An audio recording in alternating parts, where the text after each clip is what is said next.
Oke, kali ini kita akan membahas tentang PCC, per connection classifier, yang mana bisa digunakan untuk load balancing. Nah, yang perlu diketahui di sini ada ISP1 dengan asumsi besaran 5 mega, ISP2 dengan besaran asumsi 5 mega. Nah, nanti kita akan coba speed test di sisi klien, sehingga harapan kita bandwidth yang muncul di sisi klien ini 5 mega. 10 mega. Oke. Yang pertama kita lakukan, kita buka mikrotik kita. Oke, kita ganti seperti biasa sistem identity. Misalkan kita kasih nama router. Berikutnya kita akan coba konekkan dari sisi ini ya, header 1. Nah, kebetulan di sini IP-nya adalah di sini IP-nya adalah 192.168.10.1/29. Nah, yang di sini itu IP-nya adalah 20 ya. 20.1. Ini harusnya titik 1. Titik 1.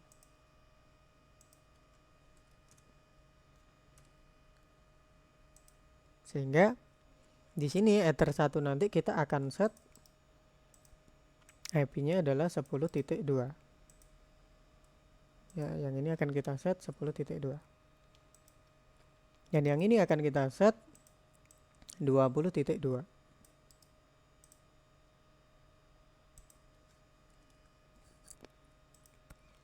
Lalu di sini kita akan set IP-nya adalah 30.1. 30.1 slash 24 misal. Oke. Nah, kita set IP dulu. Yang pertama IP header 1 berarti 192.168.10.2 slash 29. Ini pada header 1. Kemudian yang header 2 nya adalah 20.2 pada header 2. Kita akan uji coba ping dulu dari router kita ke masing-masing ISP. Kita coba ping 192.168.10.1. Udah terhubung. Sekarang ke 20.1. Ya. Kita coba ping 888, apakah udah terhubung? Belum. Di situ no route to host, artinya kita belum setting routing. Oke. Nah, routing nanti akan kita set belakangan, ya. Berikutnya kita akan set DNS. Misal IP DNS di sini adalah 8888 dan secondary-nya adalah 8844. Oke. Berikutnya kita akan kasih IP address untuk yang header 3. 192.168.30.1/24. Ini untuk header 3 atau yang mengarah ke klien. Oke. Nah,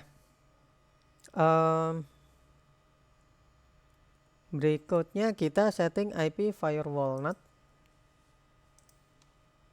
Nah, karena koneksi internet kita itu ada 2, ya, berarti kita bikin NAT untuk ke ISP1 dulu. Jadi di sini SRC NAT, out interface-nya adalah header 1, action masquerade. Oke. Berikutnya kita copy, kita bikin yang untuk header 2. Nah, kalau kita lihat sekarang sudah ada 2 sumber NAT-nya. Berikutnya kita bikin DHCP server untuk ke arah klien. Kita ke header 3, kita next, itu gateway-nya, next, itu yang disebarkan, ini DNS, selesai. Oke. Nah, sekarang kita akan coba request IP. Nah, di sini saya sudah dapat IP saya 30.254. Tapi kalau saya setting di sini, saya coba ping 192.168.10.1 tersambung ke ISP2, ISP1 ke 21 tersambung ke ISP2. Jadi kalau kita coba ping 888 belum, karena tadi belum ada IP route, belum ada gateway gitu ya. Nah, sekarang kita bikin PCC-nya. Dari sini kita lihat bahwa ada 2 ISP ya, ada 2 ISP. Nah, 2 ISP ini berarti nanti dianggap ini ISP1, ini ISP2. Karena bandwidth-nya sama, imbang, maka artinya 1:1 antara ISP1 dengan ISP2. Sehingga nanti pengaturannya di sini, kita ke firewall manual, kita add, chain-nya adalah pre-routing. Ya, pertanyaannya, kenapa pre-routing? Seperti yang kita tahu bahwa pre-routing itu akan dieksekusi sebelum dia melintasi router gitu. Berarti ketika dia melakukan pre-routing, artinya chain-nya itu akan dibaca sebelum dia melalui proses routing. Kalau pada gambar ini berarti misalkan pre-routing, maka dia akan terjadi di sini ya, ketika proses routingnya adalah dari internet menuju ke klien.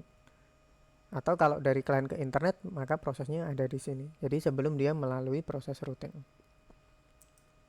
Oke, pre-routing. SRC address-nya kita arahkan ke alamat si klien ya. Jadi alamat, kalau pengen spesifik kita pakai SRC address, kalau nggak spesifik kita bisa manfaatkan header 3 in interface ya. Sama aja. Jadi saya lebih suka spesifik. Di sini saya tuliskan 192.168.30.0/24. Oke. Nah, kalau sudah, kita ke PCC. Nah, ada berbagai pilihan.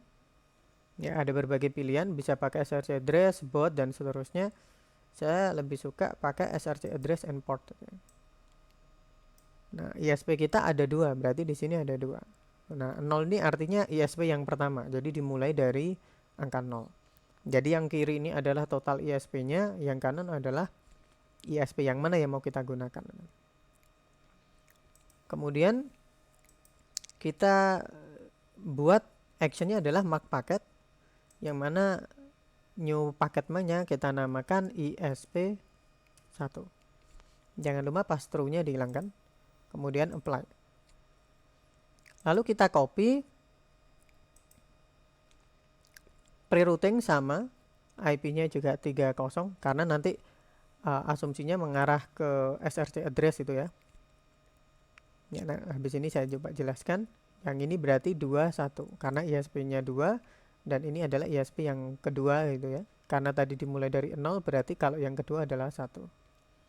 Action-nya misal kita kasih nama ISP2. Kita apply dulu, sekarang saya jelaskan. Nah, SRC address, alamat ini, maka setiap kali ada alamat dari 192.168.30.0/24 mau melakukan pre-routing, ya, maka dia akan di PCC berdasarkan source address dan portnya, yang mana dia menggunakan ISP kedua, gitu ya, ISP kedua. Jadi kalau dari sisi layout di sini, setiap kali ada alamat dari jaringan ini mau melakukan koneksi ke internet dengan metode chain pre-routing, berarti dieksekusi di sini. Ya. Maka dia akan memanggil ISP1. Nah, ISP1-nya tadi dikasih paket MAC dengan nama ISP1. Rule yang kedua, setiap kali ada alamat dari 192.168.30.0/24 ini mau akses menggunakan chain pre-routing, berarti di sini dengan mengarah ke ISP yang kedua, ya, ISP yang kedua berdasarkan SRC dan portnya, berarti berdasarkan ini ya, SRC dan portnya menggunakan ISP kedua, maka akan dikasih paket MAC ISP kedua.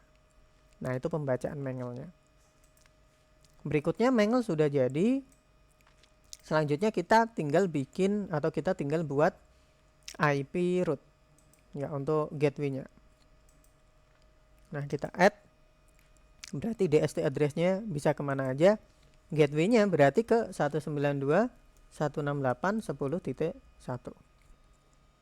Nah, routing MAC-nya kita isi yang tadi.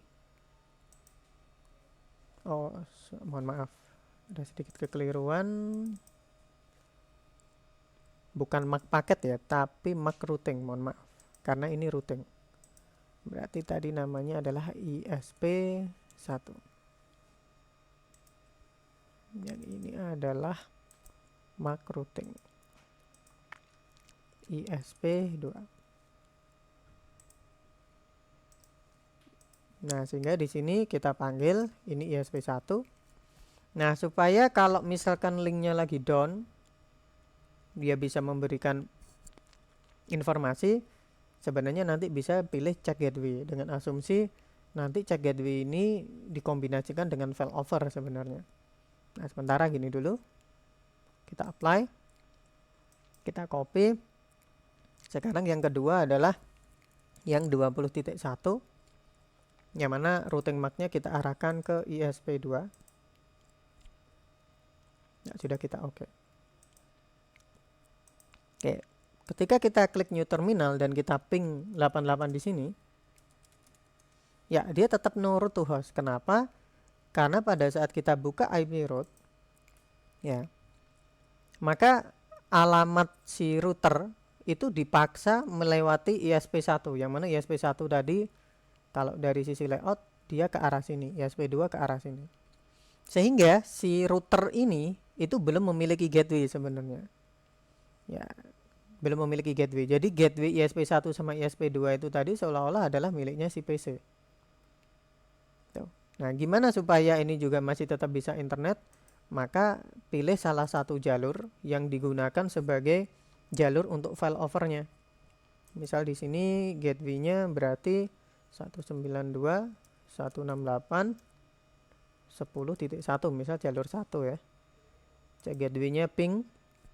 Terus saya kasih distance-nya 2. Jadi ini nanti akan berlaku sebagai failover. Ya. Nah, dia sudah terkoneksi. Sekarang kita coba ping ke sini. Internet sudah jalan. Kita tinggal lakukan speed test.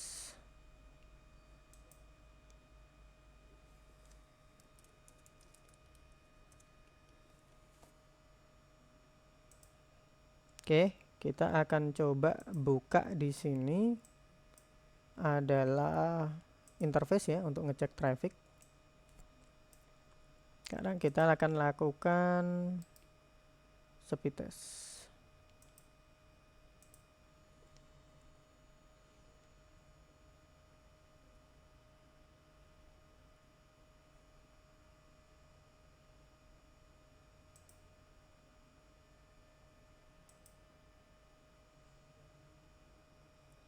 Ya, dia mencapai 10. Kalau kita lihat di sini pembagian bandwidth-nya dia memiliki 10. Ngambil dari jalur 1 5 mega, ambil jalur 2 5 mega sehingga dia dapat bandwidth 10 mega. Ya. Ini total download-nya.